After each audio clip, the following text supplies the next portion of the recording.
আজকে আমি আপনাদের চাল দিয়ে নাড়ু তৈরি করে দেখাবো। এই নাড়ু খেলে নারকেলের নাড়ু খাওয়া ভুলে যাবেন, এতটা দুর্দান্ত টেস্টের হয়। আসসালামু আলাইকুম বন্ধুরা, কিচেন বাঙালিয়ানা চ্যানেলে আপনাদের সবাইকে স্বাগত জানাই। খুবই সহজভাবে নাড়ুগুলো তৈরি করে দেখাবো, আর এই নাড়ুগুলো মুখে দিলেই মিলিয়ে যাবে, এতটা দুর্দান্ত টেস্টের হয়।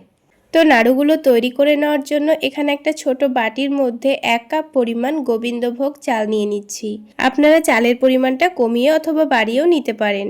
আর আমি এখানে গোবিন্দভোগ চাল নিয়েছি, আপনারা যে কোনো চাল নিতে পারেন।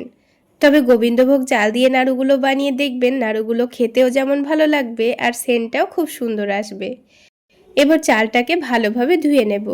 চালটাকে বারে বারে ধোয়ার কোনো দরকার নেই, প্রথমে একটু বেশি পরিমাণ পানি নিয়ে ভালোভাবে একটু ধুয়ে নেব।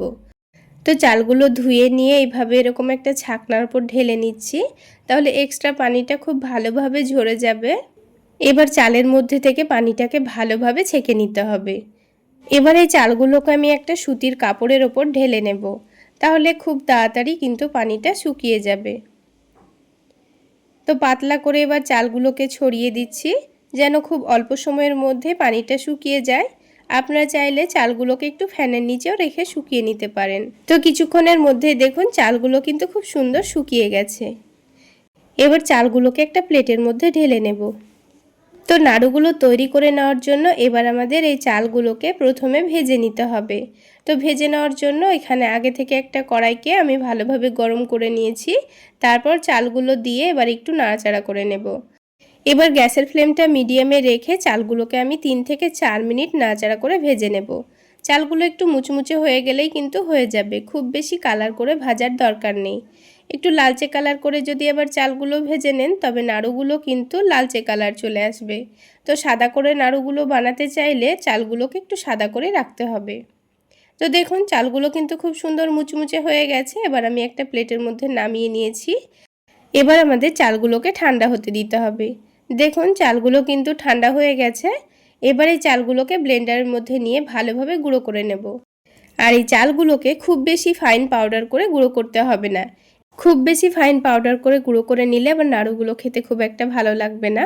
তো আমি আপনাদের দেখিয়ে দিচ্ছি, দেখুন এই রকম করে একটু দানা দানা ভাব রেখেই গুঁড়ো করে নিয়েছি।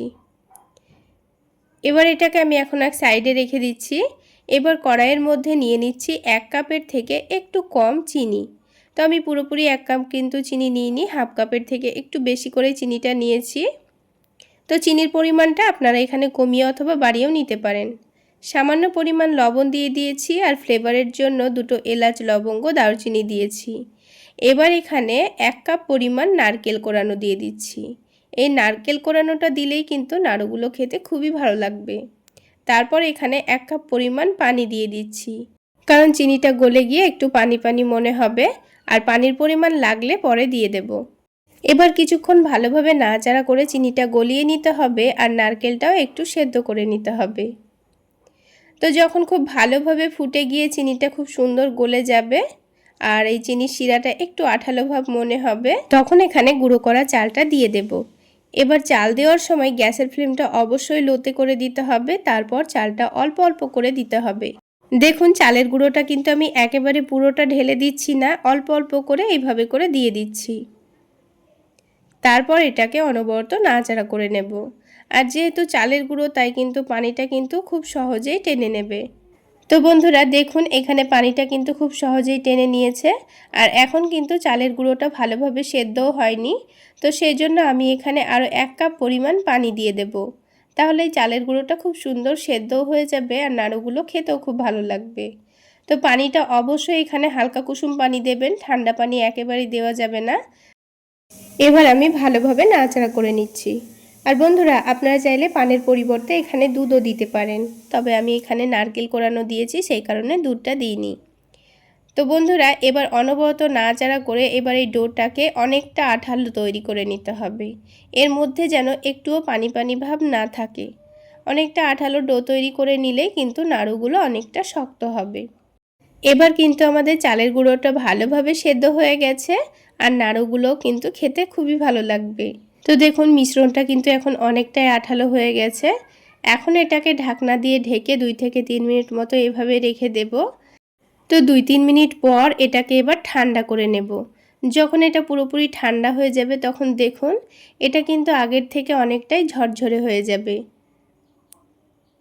তো এটা যখন ভালোভাবে ঠান্ডা হয়ে যাবে তখন আমি নাড়ুগুলো তৈরি করে নেব। তো দেখুন ঠান্ডা হওয়ার পর কিন্তু এটা আগের থেকে অনেকটাই শক্ত হয়ে গেছে। এবার আমি নাড়ুগুলো একটা একটা করে তৈরি করে নেব। এইভাবে একবার চালের নাড়ুগুলো বানিয়ে খেয়ে দেখবেন, একবার বানিয়ে কাউকে খাওয়ালে দেখবেন আবার বানানোর রিকোয়েস্ট আসবে। তাহলে বন্ধুরা আজকের এই নাড়ু রেসিপি আপনাদের কেমন লাগলো অবশ্যই কমেন্ট সেকশানে জানাবেন। আর ভালো লাগলে একটা লাইক শেয়ার করে দেবেন। আর আমার এই সহজ রেসিপিগুলো যদি ইউটিউব চ্যানেল থেকে দেখে থাকেন চ্যানেলটি সাবস্ক্রাইব করে দেবেন। আর ফেসবুক পেজ থেকে দেখে থাকলে পেজটি ফলো করে দেবেন। তো আমি এখানে আমার পছন্দ মতো শেপ দিয়ে নাড়ুগুলো তৈরি করে নিচ্ছি। আপনারা ছোট অথবা বড় করে বানিয়ে নিতে পারেন। তো দেখুন আমাদের একটা নাড়ু হয়ে গেছে, আরও একটা তৈরি করা হয়ে গেল। ঠিক একইভাবে আমি সবগুলো নাড়ু তৈরি করে নেব। তো কিছুক্ষণের মধ্যে আমি সবগুলো নাড়ু তৈরি করে নিয়েছি। এবারে নাড়ুগুলোকে কিছুক্ষণের জন্য রেখে দেব, তাহলে নাড়ুগুলো এখনকার থেকে অনেকটাই শক্ত হয়ে যাবে। এবার একটা নাড়ু আপনাদের ভেঙেও দেখিয়ে দিচ্ছি। এতটা সফট হয় খেতে যে মুখে দিলে মিলিয়ে যাবে। তাহলে বন্ধুরা আজকে এই পর্যন্তই। সকলে অনেক বেশি ভালো থাকবেন, সুস্থ থাকবেন। দেখা হচ্ছে আরও একটি নতুন রেসিপি নিয়ে নেক্সট এপিসোডে।